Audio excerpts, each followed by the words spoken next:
Assalamualaikum warahmatullahi wabarakatuh. Pemirsa semuanya, penggemar YouTube yang berbahagia, ini adalah channel saya yang pertama. Perkenalkan, nama saya Harsono. Dalam channel saya ini yang pertama membahas berbagai macam sejarah dan hal-hal yang bersifat mistis dan misteri. Bagi teman-teman dan saudara-saudari yang menyukai channel saya ini, saya mohon bantuannya untuk like, komen, dan subscribe. Atas bantuannya saya ucapkan banyak terima kasih. Assalamualaikum warahmatullahi wabarakatuh. Salam seduluran. Assalamualaikum warahmatullahi wabarakatuh. Gunung Salak terletak di Jawa Barat. Gunung tersebut sangat terkenal keangkerannya dan juga keindahan alamnya. Gunung Salak merupakan sentral kekuatan gaib yang ada di Jawa Barat dan dihuni oleh berbagai macam makhluk halus. Banyak yang membahas adanya kerajaan, pasar, kampung, dan tempat-tempat peribadatan bangsa halus. Dan semua itu benar adanya. Akan tetapi kami akan membahas kota yang ada di Gunung Salak versi penelusuran lewat spiritual. Kota gaib Gunung Salak itu memang benar-benar ada. Letaknya ada di puncak Gunung Salak. Di puncak itu ada dua kota, yang satu kota raja dan yang satu kota biasa. Dihuni oleh siapa saja atau berbagai makhluk halus. Di puncak Gunung Salak ada sebuah bangunan yang sangat megah, tapi bangunannya mirip seperti Masjid Demak. Dan bangunan itu dijaga banyak prajurit yang berpakaian seperti prajurit kerajaan tempo dulu. Akan tetapi prajurit-prajurit tersebut berpakaian seperti tentara Islam. Kemudian yang keluar masuk di bangunan tersebut berpakaian putih-putih atau bersorban putih-putih, mirip seperti para wali. Dan kalau waktunya sholat seperti terdengar suara azan, dan kadang-kadang terdengar pula orang membaca Al-Quran. Menurut penelusuran spiritual yang kami lakukan, di atas puncak itulah pusat energi positif, tempat berkumpulnya para raja yang berhasil muksa atau menghilang bersama raganya. Banyak raja-raja atau orang-orang yang sakti muksa di tanah Jawa, terutama yang ada di Jawa Barat. Mereka semuanya berkumpul di puncak tersebut atau di kota raja tersebut. Dan menurut penelusuran kami pula, raja yang memimpin di Gunung Salak adalah Prabu Siliwangi. Oleh sebab itu pemirsa, kalau sudah berada di puncak Gunung Salak, jangan sekali-kali berbicara kotor ataupun mempunyai pikiran yang tidak baik. Jangan sampai melakukan tindakan asusila dan lain-lain.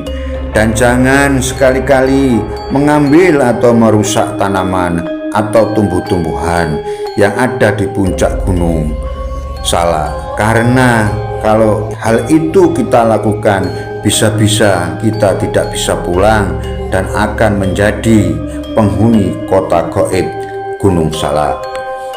Sedangkan kota yang kedua, yaitu kota yang dihuni oleh berbagai macam makhluk halus. Di kota itu penduduknya ada yang berwajah tampan atau cantik, ada yang berwajah jelek, bahkan ada yang berwajah mengerikan. Di kota yang kedua inilah penduduknya ada dari arwah-arwah penasaran, dan semua penduduknya berasal dari jin dan syaiton. Kalau dari bangsa jin ada yang baik dan mau menolong orang-orang yang tersesat di Gunung Salak ketika berada di Gunung Salak. Sedangkan yang menyesatkan orang-orang yang ada di Gunung Salak itu murni perbuatan syaiton. Di kota yang kedua ini mirip seperti kota-kota di alam nyata. Misalnya ada pasar, ada tempat hiburan, dan menjual berbagai macam makanan atau pakaian. Akan tetapi peradaban kehidupan di pasar tersebut masih kuno. Misalnya kendaraan yang digunakan hanya kuda dan delman atau dokar.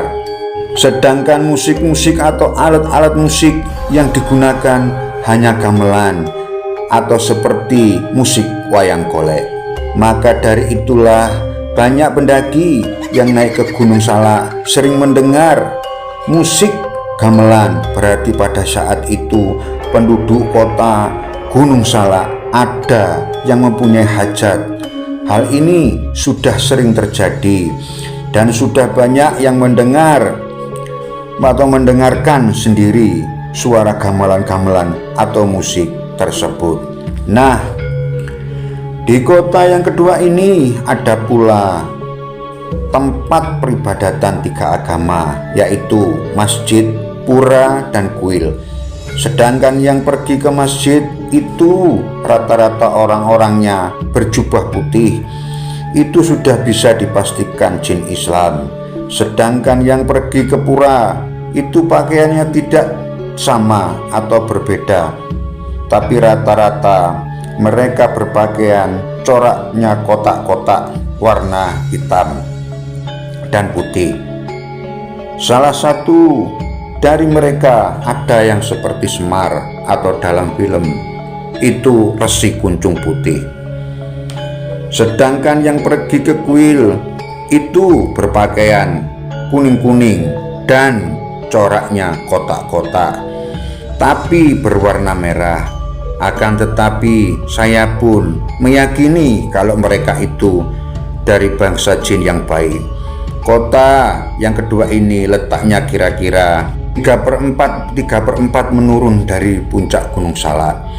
Oleh karena itu pemirsa, daerah yang paling berbahaya di Gunung Salak adalah berada di pasar tersebut, atau kira-kira 3/4 sampai pertengahan Gunung Salak, karena di situ tempat berkumpulnya seluruh makhluk halus, baik yang jahat atau yang kerjanya menyesatkan orang.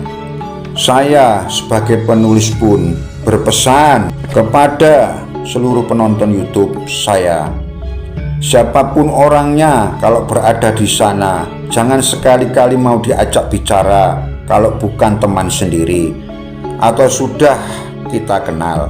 Dan jangan mau kalau ditawari makanan apapun itu bentuknya. Dan jangan heran atau terpukau kalau melihat sesuatu, apalagi tentang perempuan cantik yang ada di situ.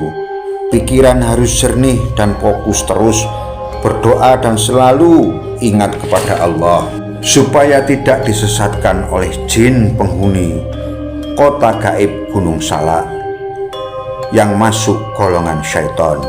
Karena di daerah itu orang sering tersesat atau hilang gara-gara dikasih makanan terus diajak ngobrol. Kadang-kadang jin atau setan merubah wajahnya menjadi teman kita dan akhirnya menjadi tersesat dan hilang karena dibawa ke alam mereka.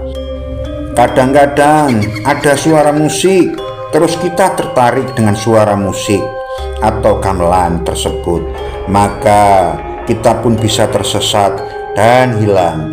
Pokoknya kalau sudah sampai di lokasi pasar, kita harus benar-benar fokus dan terus berdoa agar selamat. Kemudian perkampungan di Gunung Salak itu pun memang benar-benar ada. Letaknya setelah kota yang kedua atau berada di lereng Gunung Salak. Dan aktivitasnya pun sama seperti di dunia nyata. Yang bertani pun pergi bertani, dan yang dagang pun pergi ke pasar, sedangkan yang buka warung juga sama. Makanya ada pendaki yang ketemu warung kopi dan menjual makanan yang digoreng. Semuanya itu benar karena tujuan jin itu hanya ingin menunjukkan keberadaan mereka saja, dan kehidupan kita di alam nyata dengan mereka hanyalah waktu yang membedakan. Misalnya kita siang, mereka malam, dan sebagainya. Mudah-mudahan cerita yang saya sampaikan dapat bermanfaat untuk para penonton. Sekian dan terima kasih.